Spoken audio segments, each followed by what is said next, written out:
우리 옆에 있는 분들과 한번 인사하겠습니다. 참 잘 오셨습니다. 큰 은혜 받으시기 바랍니다. 여러분들 정말 잘 오셨습니다. 하나님의 큰 은혜가 이 시간에도 또 우리 모두에게 넘칠 수 있기를 간절히 소원합니다. 오늘 납달리 지파 공부합니다. 납달리 지파 창세기 30장 7절 8절 두 절 말씀 먼저 보겠습니다. 창세기 30장 7절 8절입니다. 납달리가 태어나는 과정에 대해서 나와 있죠. 창세기 30장 7절과 8절 두 절 말씀 우리 다 같이 한 목소리로 읽습니다. 라헬의 시녀 빌하가 다시 임신하여 둘째 아들을 야곱에게 낳으매 라헬이 이르되 내가 언니와 크게 경쟁하여 이겼다 하고 그의 이름을 납달리라 하였더라. 아멘. 12지파가 어떻게 생기게 되었다고 그랬죠? 누구의 12아들?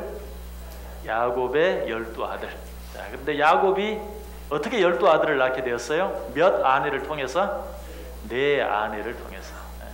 자, 야곱이 어떻게 4아내를 갖게 되었습니까? 야곱이 삼촌 라반의 집에 갔죠. 그런데 라반에게는 레아와 라헬이라는 두 자매가 있었어요. 그런데 야곱은 좀 더 예쁜 라헬이 마음에 들었어요. 그래서 라헬을 아내로 달라라고 했습니다. 그런데 그 아버지 라반이 어떻게 했어요? 첫날 밤에 라헬을 준다고 해놓고 언니 레아를 대신 더 주었죠.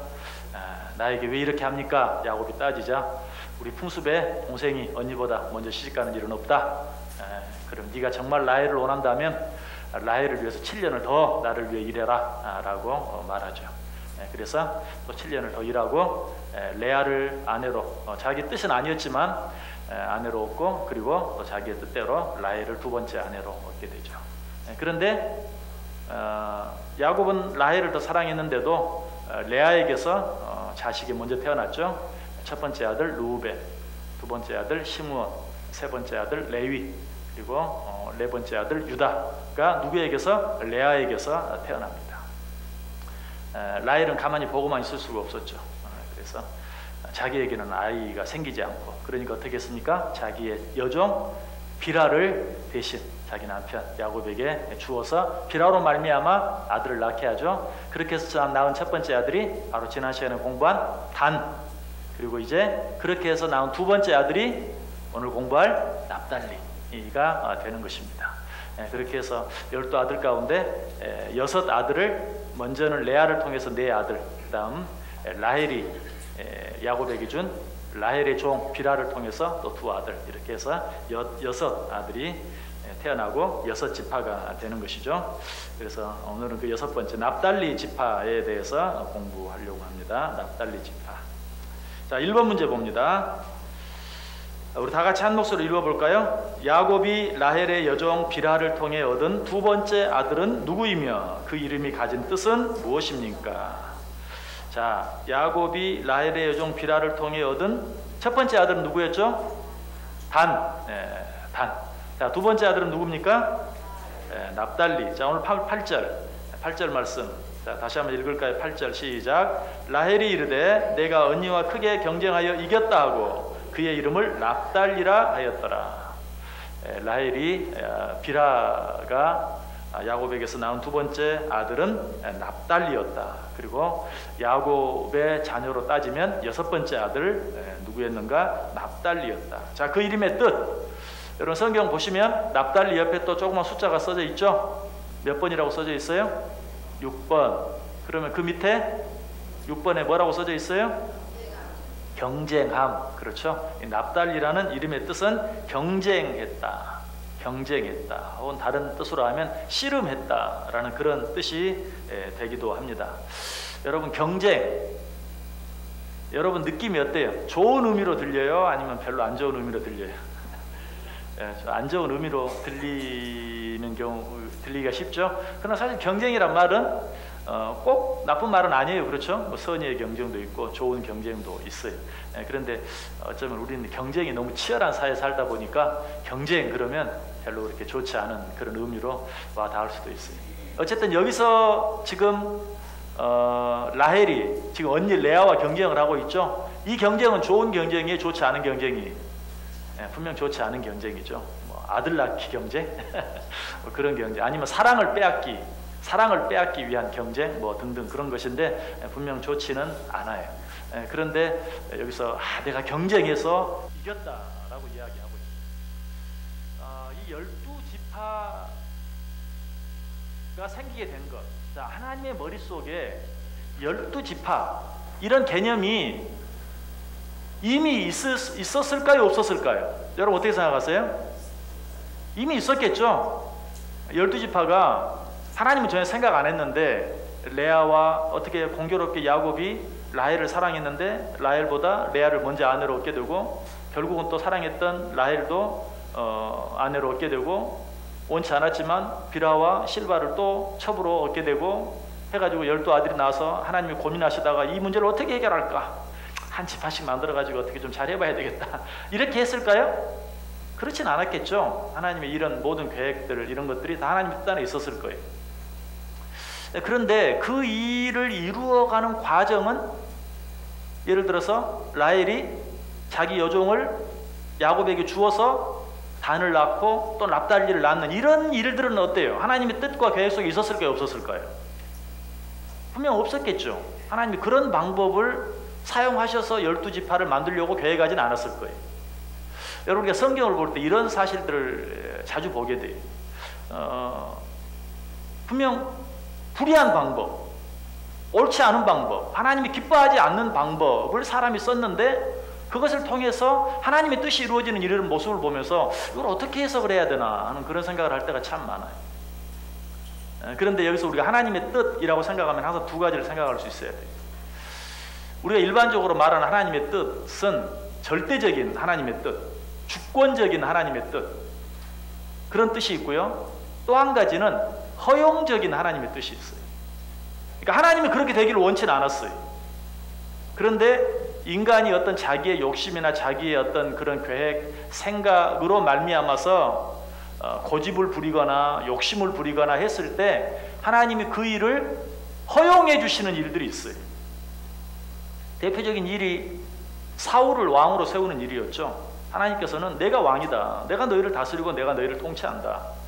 내 백성인 너희들에게는 왕이 필요 없다. 그러나 이스라엘 백성들은 아닙니다. 저 다른 나라, 저 부강한 나라들을 보십시오. 왕이 있어가지고 얼마나 나라를 잘 다스립니까? 그러니까 우리에게도 왕을 주십시오. 왕을 세우는 것이 하나님의 뜻이 아니었어요. 그러나 하나님이 너희들 정 그렇게 원한다면 그래 세워라.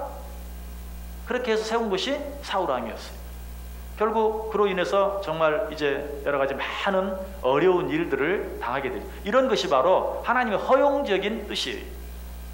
하나님은 우리를 인격적으로 만드셨기 때문에 그냥 로봇처럼 그냥 이 컴퓨터에 프로그래밍 돼 있으면 그 프로그래밍 된 대로 그냥 그대로 따라가는 그런 게 아니에요. 그래서 어떤 사람은 뭐 자기가 잘못 주의하지 않아가지고 사고가 나거나 넘어져 놓고 이것도 결국 하나님의 뜻 아닙니까?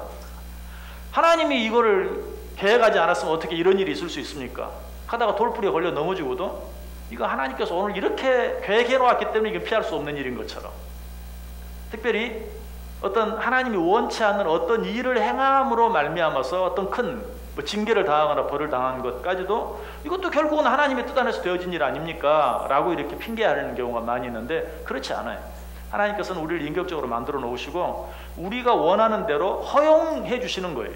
너 그러면 혼난다 안 된다 하면서도 우리가 고집을 부리면 그 길을 가도록 허용해 주는 것이 이런 것이 바로 하나님의 허용적인 뜻이라고 말할 수 있는데 오늘 이 납달리가 태어난 라헬이 자기 여종 빌하를 통해서 단을 낳고 납달리를 낳은 이런 것들이 바로 하나님이 근본적으로 계획한 하나님의 주권적인 뜻이 아니라 하나님의 허용적인 뜻 안에서 되어진 일이에요. 그러면 이 하나님의 허용적인 뜻 뒤에는 어떤 일이 따르는가? 대가가 따라요.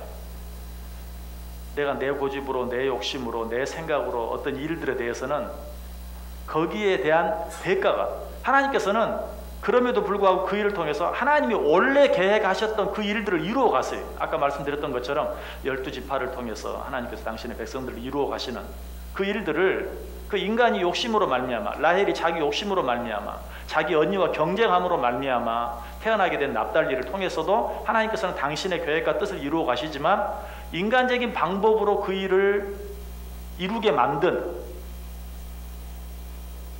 그 일에 대해서는 대가가 따른다. 그래서 납달리 지파는 여러 가지 많은 그런 후에 어려운 일들을 당하는 것을 보게 돼요. 이사야 9장 1절에 보면 전에 고통받던 자들에게는 흑암이 없으리로다. 옛적에는 여호와께서 스불론 땅과 납달리 땅이 멸시를 당하게 하셨더니 후에는 해변길과 요단 저편 이방의 갈릴리를 영화롭게 하셨느니라. 한때 이 스불론 땅, 납달리 땅이 이방 사람들의 침략에 의해서 엄청나게 괴롭힘을 당해. 그런데 하나님의 계획은 무엇인가? 그 납달리 지파를 통해서 정말 그 땅이 거룩하게 되어지는, 결국 그 땅이 예수 그리스도로 말미암아 복음이 증거되어지는 그런 땅이 되도록 하나님이 처음부터 계획하셨어요.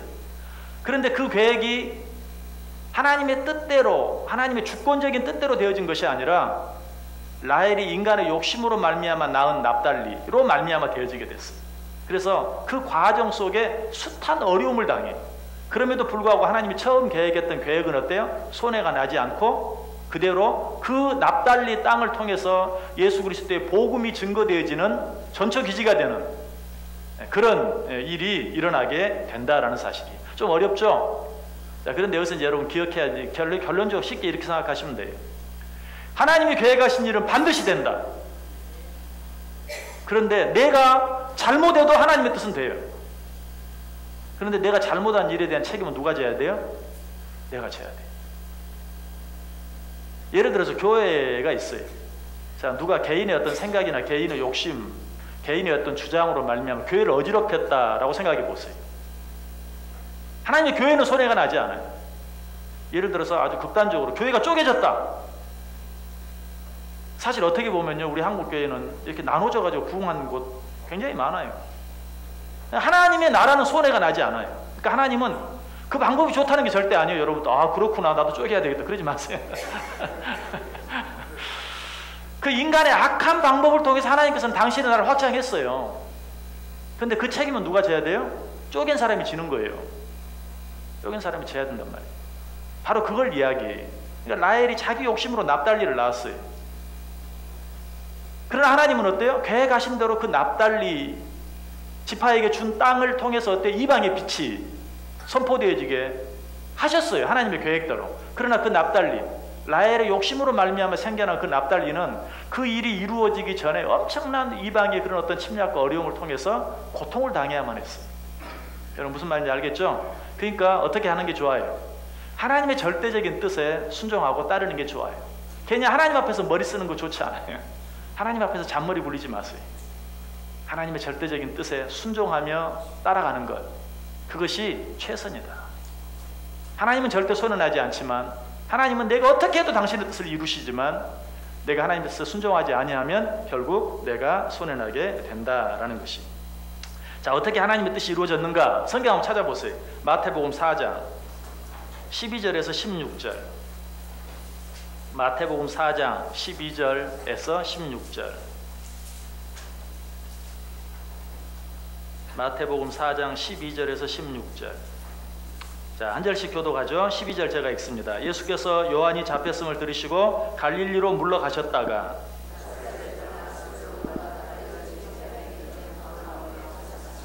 이는 선지자 이사야를 통하여 하신 말씀을 이루려 하심이라. 일러스되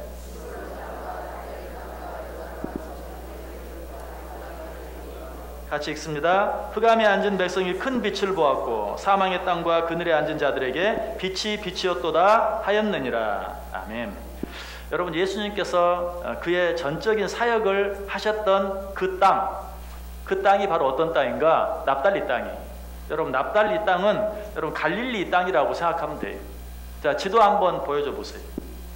지도 준비된 지도 한번 보여줘 보세요. 네.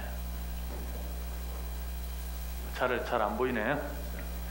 이게 납달리 땅입니다. 이게 여기가 납달리, 여기 아셀 지파 땅이고 여기가 갈릴리 호수예요. 갈릴리 호수, 게네사렛 호수라고도 하는 갈릴리.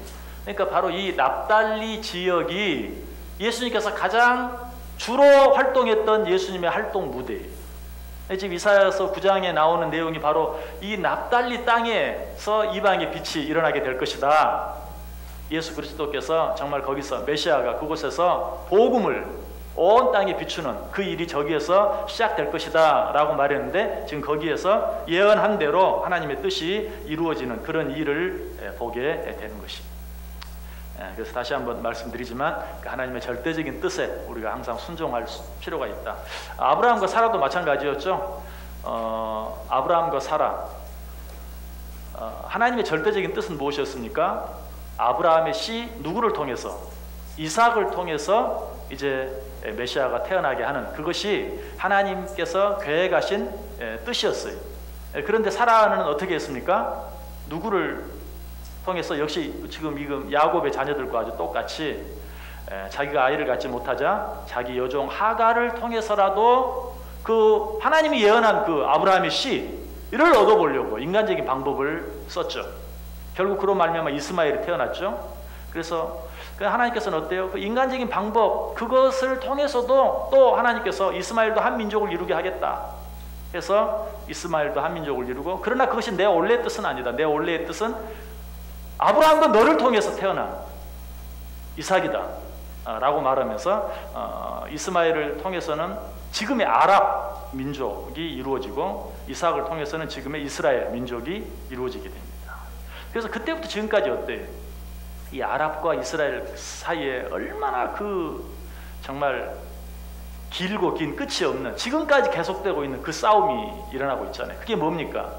하나님의 뜻은 하나님의 뜻대로 이루어졌지만 인간적인 방법을 쓴 것으로 말미암아서 정말 그때부터 지금까지, 아브라함 때부터 지금까지 그 모압과 암몬으로 이어지는 그 계속되어지는, 그래서 지금 아랍과 이스라엘까지 얼마나 고통을 당합니까? 이것이 그 하나님의 절대적인 뜻과 섭리를 무시하고 인간적인 방법으로 하나님의 뜻을 이루어 보려고 했을 때 생겨나는 결과이다 하는 것을 다시 한번 보게 되는 것입니다. 이것이 우리가 납달리를 통해서 보게 되는 가장 중요한 하나의 교훈이라고 할 수 있어요. 자, 두 번째 문제 보겠습니다. 두 번째, 자, 문제 같이 읽습니다. 야곱이 그의 여섯째 아들 납달리에게 한 예언적 축복은 어떤 것이었습니까? 자, 우리 12지파를 지금 크게 보는 그런 방법이 있죠. 하나는 야곱이 자기 12아들을 어떻게 축복했는가 하는 것을 통해서 그 지파의 모습들을 생각해 보고, 또 한 가지는 누가? 모세가 후에 이제 12지파를 축복하는 모습을 보고 또 그 12지파의 모습을 생각해 보는 것, 이것이 우리가 지금 12지파를 살펴보는 중요한 방법인데, 오늘도 역시 먼저 아버지 야곱이 그의 여섯째 아들 납달리에게 한 예언적 축복은 어떤 것이었는가? 자, 창세기 49장 21절 우리 같이 읽습니다. 납달리는 노인 암사슴이라 아름다운 소리를 바라는도다. 아멘. 자, 납달리를 뭘로 표현하고 있어요? 암사슴으로 표현하고 있죠. 암사슴. 아무튼 동물 가운데 가장 아름다운 동물 하면 글쎄요, 여러분 어떤 동물을 생각할지 모르지만 일반적으로 사슴, 참 아름다운 그런 동물이죠. 자, 그런데 사슴 가운데서도 글쎄요, 어떻게 보면 뿔이 이렇게 쫙 나 있는 숫사슴이 더 아름다울지도 모르겠는데, 성경은 항상 암사슴을 정말 아름다운 동물로 그렇게 표현하고 있어요. 가장 아름다운 동물이 사슴이라면 그 가운데서도 암사슴. 자, 그런데 여기 그냥 암사슴이라고 말하지 않아요. 앞에 뭐라고 말하고 있어요? 노인 암사슴. 매여 있지 않은, 갇혀 있지 않은 자유로운. 그러니까 아무리 아름다운 암사슴이라 할지라도 우리에 갇혀 있다면 이렇게 아름다울 수 없겠죠. 묶여 있다면 그것도 역시 아름답지 않겠죠. 그러나 정말 아무것도 막혀 있지 않고 또 묶여 있지 않은 정말 자연 그 풀밭에 혹은 높은 바위 위에 서 있는 그런 아름다운 암사슴의 모습을, 노인 암사슴, 결국은 인간이 표현할 수 있는 최고의 아름다움을 지금 표현한 거예요. 사슴이라고도 하지 아니하고 암사슴, 그냥 암사슴이라고 말하지도 아니하고 노인 암사슴이라고 표현함으로 말미암아서 인간이 표현할 수 있는 그런 최고의 아름다움을 표현하고 있는 그런 모습을 봐요. 시편 18편 33절에도 보면 나의 발을 암사슴 발 같게 하시며 나를 나의 높은 곳에 세우시며 라는 그런 표현이 나오죠. 하나님이 우리를 축복하시는, 하나님이 우리와 함께 하시는 모습을 나의 발을 암사슴 발 같게, 나를 나의 높은 곳에, 또 하박국 3장 19절에도 주 여호와는 나의 힘이시라 나의 발을 사슴과 같게 하사 나를 나의 높은 곳으로 다니게 하시리로다. 이 노래를 지휘하는 사람을 위하여 내 수금에 맞춘 것이니라. 여기 보면 전혀 다른 저자가 썼는데도 어쩌면 이렇게 그 표현이 비슷한지 몰라요. 하박국이 쓴 시와 다윗이 쓴 시, 저자가 완전히 다른데도 그 표현이 마치 한 사람이 쓴 것처럼 그 아름다움을 노래하는, 하나님이 나와 함께 하시는 것이 얼마나 아름다운가 하는 것을 사슴의 발같이 높은 곳에 세우시는 그런 것으로 동일하게 표현하고 있는 그런 모습을 보게 돼요. 그래서 오늘 이 노인 암사슴, 이것은 정말 그 아름다운 모습을 표현하고 있다. 그래서 실제로 아까 그 지도 한번 다시 한번 보여줘 보실래요?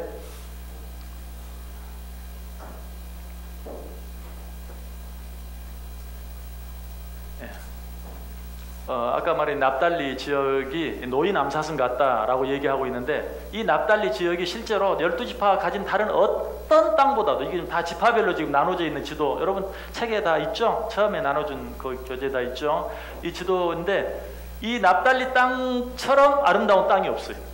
우리가 잘 아는 것처럼 갈릴리 호수를 중심으로 한 이 납달리 지역, 그리고 이 갈릴리 호수 밑으로는, 여러분들이 이스라엘을 혹시 가보셨으면 알지만 이 갈릴리 호수 밑으로는 다 광야예요.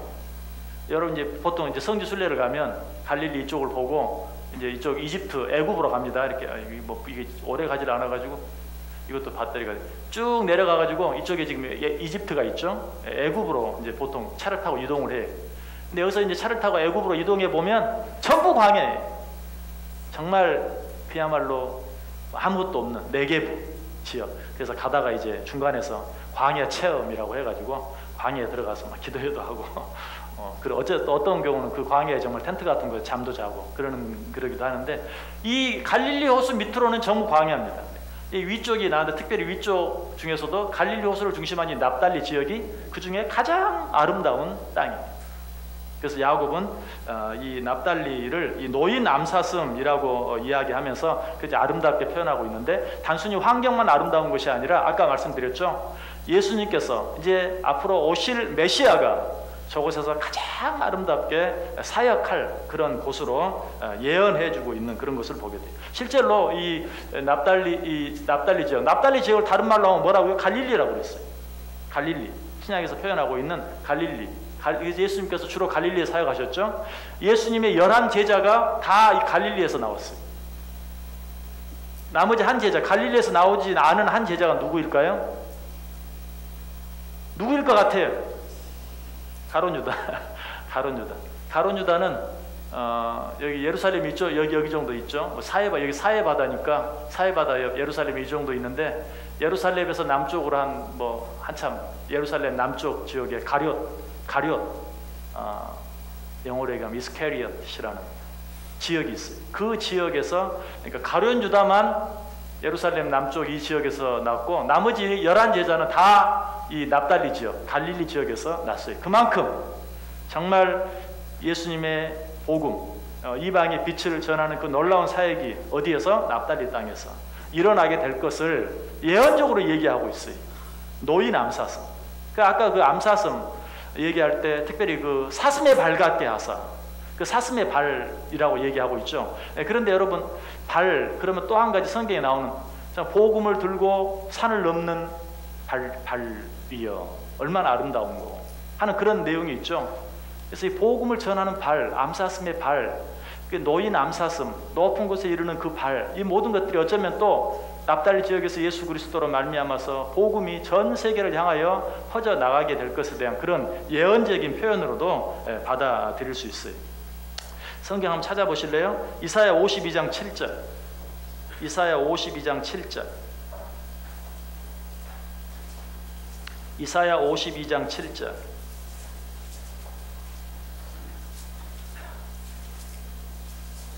이사야 52장 7절. 한번 우리 다 같이 한 목소리로 시작. 좋은 소식을 전하며 평화를 공포하며 복된 좋은 소식을 가져오며 구원을 공포하며 시온을 향하여 이르기를 내 하나님이 통치하신다 하는 자의 산을 넘는 발이 어찌 그리 아름다운고. 아멘. 역시 이것도 복음이 이제 복음을 증거하는 그러한 것을 예언적으로 표현하고 있죠. 결국 메시아 사역에 대해서 예언적으로 표현하고 있는 내용인데 여기서 하나님이 통치하신다 하는 자의 산을 넘는 발이 어찌 그리 아름다운고 라고 그렇게 이야기하고 있어요. 그래서 이 납달리 지역 노이 남사슴, 사슴의 발 같게 하시는 어떤 사슴의 발, 이런 여러 가지 것들이 그 노이 남사슴이라는 의미 속에 다 포함되어 있어요. 그래서 이 납달리 지역은 후에 메시아 사역의 전초 기지와 같은 복음의 시발점이 되어지는 그런 곳이 되게 된다라는 것입니다. 자, 3번 문제 같이 읽습니다. 후에 모세가 납달리 지파를 향하여 한 축복은 무엇이었습니까? 자, 아까 한 것은 야곱이 한 축복이었어요. 노이 남사슴 같을 것이다. 자, 그 예언이 어떻게 이루어졌는가 한번 생각해 보았고요. 이제 모세는 납달리 지파를 향하여 어떻게 축복했는가? 신명기 33장 23절. 자, 신명기 33장 23절. 자, 우리 같이 읽습니다. 납달리에 대하여는 일러스되 은혜가 풍성하고 여호와의 복이 가득한 납달리여 너는 서쪽과 남쪽을 차지할지로다. 아멘. 여기 보면 은혜가 풍성하고 여호와의 복이 가득하다. 또 서쪽과 남쪽을 차지할지로다. 아까 이 말씀드렸죠? 납달리 지역. 이제 지도를 이제 머릿속으로 생각해 보세요. 납달리 지역. 서쪽에는 지중해가 있죠. 지중해가 펼쳐져 있고 바로 또 동쪽 또 아래쪽에는 뭐가 있어? 갈릴리 호수가 있죠.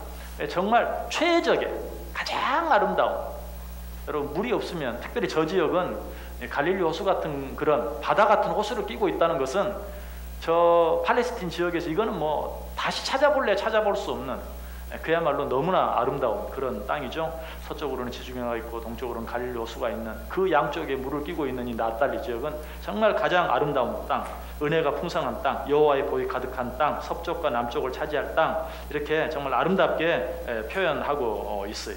자, 그런데 여기서 아까 처음에 시작할 때는 뭐 납달리 라헬이 그냥 언니와 경쟁함으로 말미암아서 여종 빌하를 줘서 낳은 서출, 저 구박받아 마땅한 그런 어떤 납달리가 어떻게 이렇게 가장 좋은 땅을 차지하고 가장 아름다운 그런 축복을 받게 되는가 하는 그런 생각을 한번 해보게 되죠. 여기서 우리가 중요한 하나의 이유를 왜 그랬을까? 왜 하필이면 납달리? 뭐 레아에게서 나온 네 아들 가운데 하나라든지 또는 후에 이제 맨 나중에 낳게 될 라헬을 통해서 또 낳게 되는 그런 아들이라든지 그런 사람들에게 그런 아름다운 땅을 주지 아니하고 가장 아름다운 땅을 왜 납달리에게? 자, 여기 맨 앞에 그 납달리를 모세가 축복하는 모습 보면 은혜가 풍성하고 여호와의 복이 가득하다라고 얘기하고 있죠. 여기서는 그런 것을 받아 마땅하지 못한, 그런 것을 받아 누릴 자격이 없는 납달리에게 이처럼 가장 아름다운 땅을 허락하고 거기에서 무엇이? 복음이 온 이방 땅에 비춰지게 함으로 말미암아서 은혜가 무엇인가를 가르쳐 주기를 원했던 것이. 그러니까 그런 축복을 받을 자격이 없는 납달리, 오늘 우리말로 하면 서출에 불과한, 그래서 어떤 꼭 12지파 12아들들에게 뭘 나눠주면 짜시래기 땅이나 얻어야 당연한 그런 납달리에게 은혜가 풍성하고 여호와의 복이 가득하고 서쪽과 남쪽을 차지할 앞으로 이방인의 빛이 될 어떤 그런 노이 남사슴과 같은 엄청난 도무지 받을 수 없는 것들을 받게 하시는, 그것이 뭘 가르쳐주기 위해서? 하나님의 은혜를 가르쳐주기 위해서. 그래서 여러분들 성경을 보다가 아니 왜 이런 사람을, 아니 왜 이런 민족을, 아니 왜 이런 땅을, 여러분 그런 생각이 들 때마다 나를 생각해 보세요. 나를. 그런 은혜가 아니었으면 우리가 어떻게, 아니 내가 어떻게 하나님의 자녀가 되어서 정말 그 놀라운 은혜와 축복을 우리가 받아 누리는, 세계 지도를 한번 펼쳐놓고 보세요. 대한민국 땅, 그 중에서도 반쪽으로 쪼개져 가지고 있는 남한 땅, 그 가운데 살고 있는 내가 도대체 누구길래 하나님이 이 나라 이 민족을 이렇게 축복하시고 여기까지 오게 하시고. 생각해 보세요. 그게 어때요? 하나님의 은혜. 왜 하필이면 납달리에게 하나님의 은혜를 가르쳐 주기 위한. 그 실제로 어때요? 저 땅이 어떤 땅이 됐어요? 은혜가 시작되는 땅이 됐잖아요. 예수 그리스도의 그런 어떤 메시아 사역이 이루어지는 가장 중요한 그런 땅이 되어지는 그런 모습, 이것이 바로 무엇이라고요? 하나님의 은혜라는 거예요. 여러분, 정말 은혜는 받을 자격이 없는 자들에게 주어지는 놀라운 축복입니다. 그리고 그 은혜를 바로 우리가 받았다라는 사실을 기억하면서 정말 감사할 수 있어요. 자, 4번 문제 보겠습니다. 4번. 자, 문제 같이 읽습니다. 납달리 지역과 나사렛 지역을 서로 비교해 보고 그것을 통해 얻을 수 있는 교훈이 무엇인지에 대해 이야기해 봅시다. 자, 나사렛 땅과 납달리 땅을 한번 비교해 보자라고 얘기하고 있는데요. 자, 마태복음 13장 53절에서 58절 찾아보세요. 마태복음 13장 53절에서 58절. 마태복음 13장 53절에서 58절. 한 절씩 제가 53절 읽습니다. 예수께서 이 모든 비유를 마치신 후에 그곳을 떠나서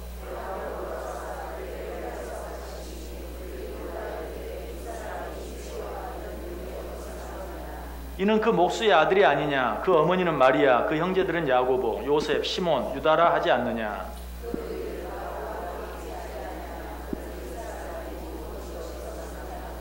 예수를 배척한지라 예수께서 그들에게 말씀하시되 선지자가 자기 고향과 자기 집 외에서는 존경을 받지 않음이 없느니라 하시고. 아멘. 자, 여기 지금 이제 예수님의 고향, 예수님의 자랑, 예수님이 베들레헴에서 태어나서 실제로 나사렛에 가서 아버지와 함께 아버지 목수의 일을 도우면서 공생애를 시작하기 전 30세까지 살았던, 약 30년 동안 살았던 그 나사렛 땅에서 지금 일어난 일이죠. 거기에서 예수님께서 어떤 일들을 행하려고 했는데, 복음을 전했는데 사람들이 어때요? 받아들이질 않아요. 믿질 않아요. 예수?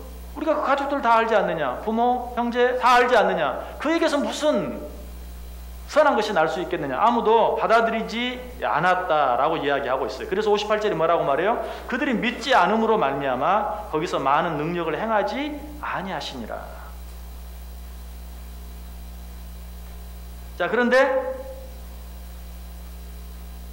납달리는 어땠어요? 어떻게 보면 전혀 아까 말씀드린 것처럼 나사렛은 예수님께서 30년을 사신 곳이니까 뭐 성지로 따진다면 성지 중에 성지, 그래서 가장 놀라운 일이 일어나고 기적이 일어나고 예수님의 대부분의 사역이 일어나는 어떤 그런 땅이 돼야 되는데 그곳에서는 어떤 일도 일어나질 못했어요. 그런데 아까 말했던 것처럼 납달리는 어때요? 갈릴리 땅. 거기서는 어때요? 우리가 잘 아는 것처럼 예수님의 모든 사역이 이루어졌죠. 그곳에 예수님께서 산상수훈을 하셨고 팔복에 대한 설교를 하셨고 오병이의 기적을 행하셨고, 뭐 갈릴리 바다에 폭풍이 일어났을 때 잠잠케 되어지는, 또 그 바다 위를 예수님이 걸으시는 그 모든 일들이 다 어디에서 일어납니까? 갈릴리 지역, 납달리 땅에서 일어나는 것이. 왜 그런가? 아까 지금 나사렛 사람들의 반응을 보세요. 자기들이 모든 것을 다 아는 것처럼 교만한 마음, 어떤 편견을 가지고 있는 마음, 이런 마음 때문에 마땅히 받아야 될 것들 하나도 받지 못했어요. 근데 납달리는 어땠을까요? 사람들 마음속에 근본적으로 자기 자신들에 대한, 우리가 이런 축복을 받을 만한 자격이 없다는 그런 어떤 겸손한 마음, 이런 마음들이 있는 땅이 바로 그 땅이라는 것이. 우리가 이런 것들을 받아들일 자격이 없는, 여러분 당시에도 정말 그 서자들의 서름은, 여러분 이스마엘 보면 금방 알잖아요. 이스마엘이 쫓겨나서 얼마나 방성되고 가는, 엄마 하갈하고 이스마엘이 쫓겨나서 방성되고 가는 그런 모습. 납달리에게도 틀림없이 그런 마음이 있었을 거예요. 그 지역 사람들은 자자손손이 그 납달리 지파가 차지한 그 땅 사람들은 우리는 서출 종의 아들로 말, 우리 조상이 그렇지 뭐 라헬의 종이었던 비라가 야곱에게서 낳은 그 아들 납달리의 후손. 정말 그 땅에서 어때요? 예수님께서는 수많은 기적들을 행하시고 말씀을 전하시고 놀라운 이적들이 일어나는 그런 일들이 일어났다.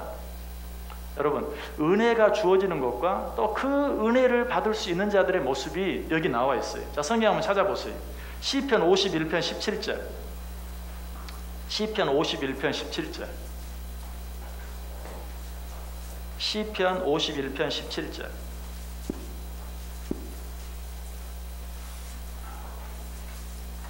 시편 51편 17절. 자, 우리 같이 읽습니다. 하나님께서 구하시는 제사는 상한 심령이라. 하나님이여 상하고 통회하는 마음을 주께서 멸시하지 아니하시리이다. 아멘. 자, 저 납달리 지역이 어떻게 정말 메시아 사역의 중심지가 되었는가? 통회하는 마음, 겸손한 마음이 있는 땅이 바로 그 땅이었다. 납달리의 후손들이 사는 그 땅. 그 땅이 바로 그런 놀라운 예수님의 사역이 일어나는 그런 땅이 되었다. 우리의 마음이 성경에 보면 그런 말이죠. 너희 마음을 기경하라 라고 이야기하고 있는데, 우리가 그런 하나님의 은혜와 축복을 받아 누리는 자들이 되기 위해서는 다른 게 필요한 게 아니에요. 정말 상하고 통회하는 마음, 상한 심령, 애통해하는 마음. 그래서 예수님께서도 팔복을 이야기하면서 애통하는 자는 복이 있나니 라고 이야기하셨을 거예요. 애통하는 마음, 상한 마음, 통회하는 마음, 쉬운 말로 하면 겸손한 마음, 겸손한 심령, 이런 자들이 정말 하나님의 그 놀라운 은혜와 축복들을 경험하게 된다 하는 것이죠. 그것을 바로 이 납달리 땅이 보여주고 있어요. 한 구절 더 볼까요? 이사야 57장 15절 한번 보시기 바랍니다. 이사야 57장 15절.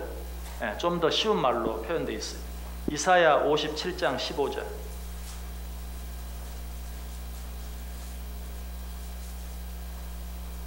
이사야 57장 15절.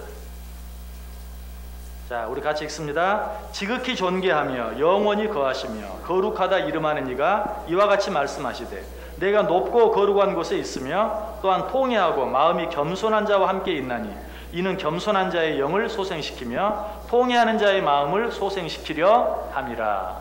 아멘. 하나님이 겸손한 자와 함께 하시는, 상한 심령과 함께 하시는 그 모습이 납달리 땅의 모습, 납달리 땅에서 갈릴리 지역에서 행하신 그런 예수님의 모든 사역과 모습들을 통해서 우리들에게 잘 가르쳐주고 보여주고 있습니다. 자, 마지막 문제 봅니다. 5번 문제 같이 읽습니다. 12지파를 상징하는 12가지 보석 중 납달리 지파를 상징하는 보석은 무엇이며 그것을 통해 우리가 얻을 수 있는 교훈은 무엇입니까? 자, 출애굽기 28장 15절. 너무 기니까요. 출애굽기 28장 15절, 20절 한 절만 읽습니다. 출애굽기 28장 20절. 출애굽기 28장 20절. 자, 한 목소리로 시작. 넷째 줄은 녹보석, 호마노, 벽옥으로 다 금태에 물릴지니. 자, 출애굽기 28장은 지금 제사장 에봇, 제사장이 입는 에봇 앞에 붙이는 흉패.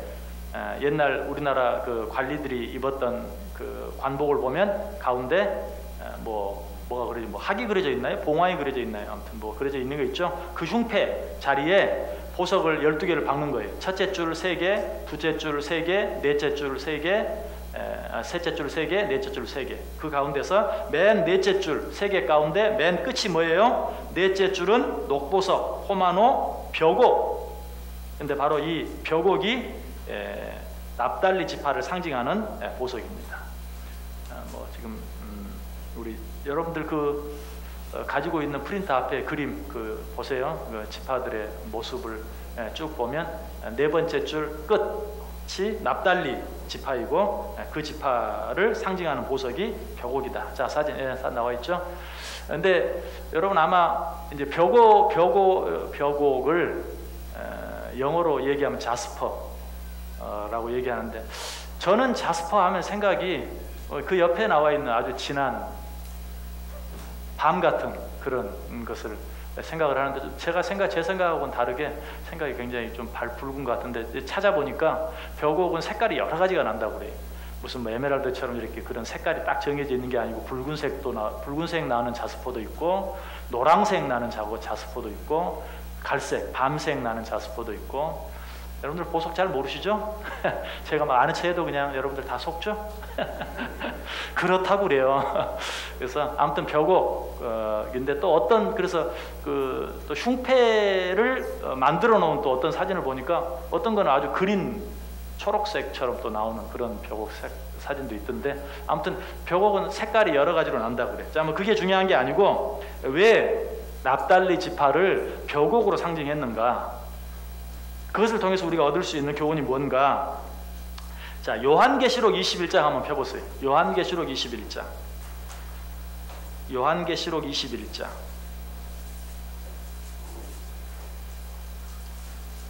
11절. 요한계시록 21장 11절. 요한계시록 21장 11절 같이 읽습니다. 하나님의 영광이 있어 그 성의 빛이 지극히 귀한 보석 같고 벽옥과 수정같이 막더라.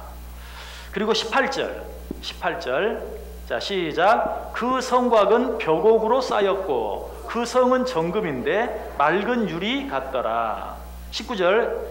그 성의 성곽의 기초석은 각각 보석으로 꾸몄는데 첫째 기초석은 벽옥이요, 둘째는 남보석이요, 셋째는 옥수요, 넷째는 녹보석이요. 자, 이거는 다 하나님의 나라를, 하나님의 나라, 하나님의 도성, 하늘나라를 지금 보여주고 있는 그런 내용이거든요. 근데 거기에 제일 많이 나오는 보석 이름이 뭐예요? 벽옥. 하나님의 나라를 상징하는 보석 가운데 지금 벽옥이 여러 번 나오고 있고요. 특별히 19절 보시면 그 성의 성곽의 기초석은 각색 보석으로 꾸몄는데 첫째 기초석이 뭐라고요? 벽옥. 하나님 나라의 첫 번째 기초석. 그러니까 기초석이라 그러면 어때요? 어떤 건물을 짓는데 가장 중요한 돌이죠. 어떤 건물을 짓는데 가장 중요한 돌이 기초석이에요. 그런데 하나님 나라를 짓는 기초석이 여러 보석으로 되어 있는데 그 첫 번째 기초석이 뭐라고요? 벽옥이다 라고 이야기하고 있어요. 벽옥이 상징하는 지파가 어떤 지파라고요? 납달리 지파. 납달리 땅에서 일어난 일이 어떤 일이에요? 이방의 빛이 펼쳐나가는 복음의 빛이 누구로 말미암아? 메시아 예수 그리스도로 말미암아 복음이 온 땅을 향해 펼쳐나가는 땅이 바로 납달리 땅, 갈릴리 땅이. 그렇다면 하나님 나라의 기초석, 그 첫 번째 기초석은 벽옥이다. 그 첫 번째 기초석은 납달리 지파다. 이 말을 다른 말로 하면 그 첫 번째 기초석은 복음이다. 메시아 예수 그리스도로 말미암아 전파되어지는 복음인 것을 우리에게 가르쳐주는 상징적인 그런 그림이라고 보면 돼요. 그래서 지금 납달리 지파를 벽옥으로 결국은 복음의 진원지, 이방의 빛이 시작된 그곳, 그 땅을 이야기하면서 결국 하나님의 나라는 무엇이 가장 중요해요? 복음. 복음으로 시작되는 것이. 복음이 아니면, 다른 말로 하면 은혜가 아니면, 납달리 지파는 다른 말로 하면 또 뭐라고 그랬어요? 은혜라고 그랬죠?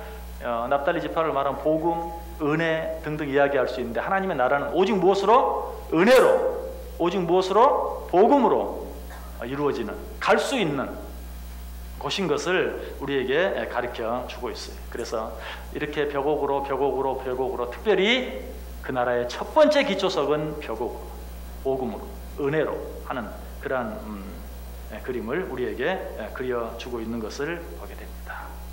그래서 오늘 이 납달리 지파를 공부하면서 다른 거 다 뭐 제가 잊어버리라고 말씀 안 드려도 잊어버릴 거죠? 아니, 다 잊어버렸죠 벌써. 두 가지만 기억하세요. 복음, 은혜.